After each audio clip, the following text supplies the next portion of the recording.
I have a Subway Duke rail that's not cooling.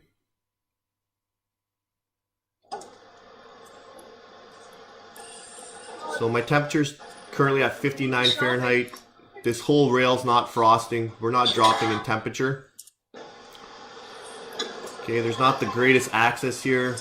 The shelf's blocking this condensing unit from pulling out, so I'm going to have to move some stuff out of the way and see what's going on.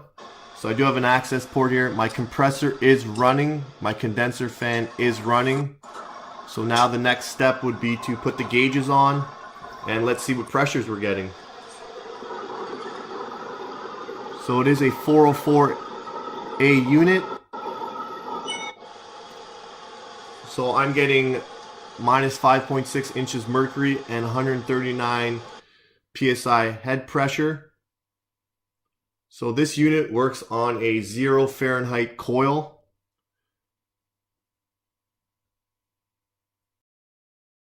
Based on a 35 degree desired temperature, my coil should be at 0 Fahrenheit. So this is important because it's going to help us calculate the coil TD.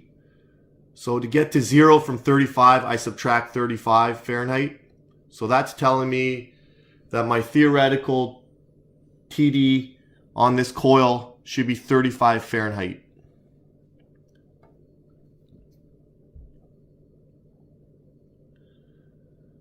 So now we're going to take our current temperature, which now it's 53 Fahrenheit. I'm going to subtract 35 from that. And that's going to give me 18 Fahrenheit. So now I'm going to take that 18 Fahrenheit. I'm going to go to my PT chart.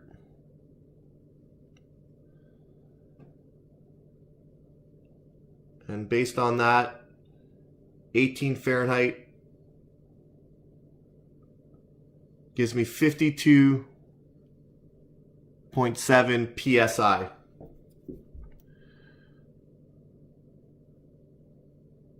So now we're going to calculate our head pressure. So all we do is we take our ambient temperature and we're going to add 30 Fahrenheit to it.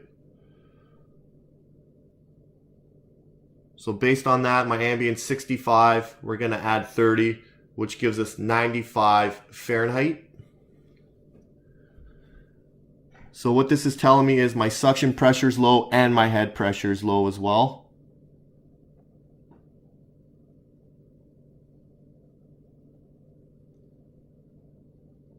So 95 is going to equal 220.2 psi. So as I just mentioned, this is telling me suction pressure is low and my head pressure is low. So I'm either low on charge or I got a restriction.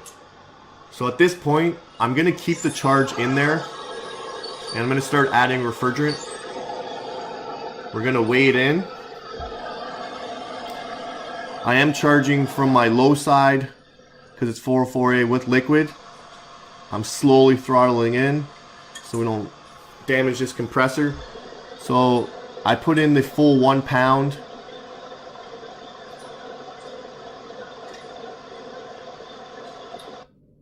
So my pressure settled at 18 and 177. Okay, that's still low suction, low head.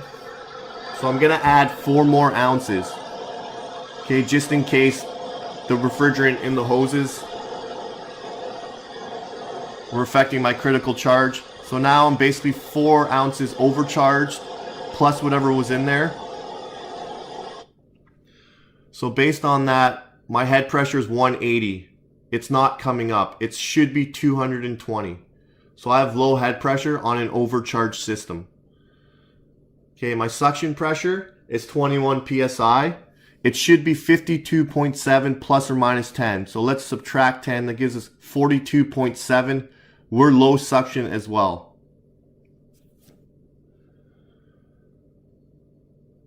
So we're going to go back to our calculation. So based on a 35 degree desired box temperature or rail temperature, our coil should be at 0 Fahrenheit.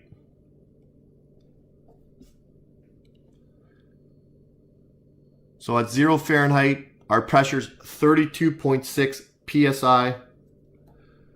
So once again, this is just theoretical, but it just helps in the calculation. So 32.6 psi Now this unit can run from 20 to 40 psi. So that gives us kind of a plus 10, minus 10 off that theoretical temperature or pressure. So as you can see, the unit's very slow to cool still. It won't go below 40 Fahrenheit. Final pressures are 18 psi and 181 psi. Alright, I'm overcharged because I've weighed in the full 16 ounces. I've added an additional 4 ounces on top of what was already in the system. My head pressure will not come up. So what's this telling me is the TXV is restricted. I've actually had this issue quite a few times.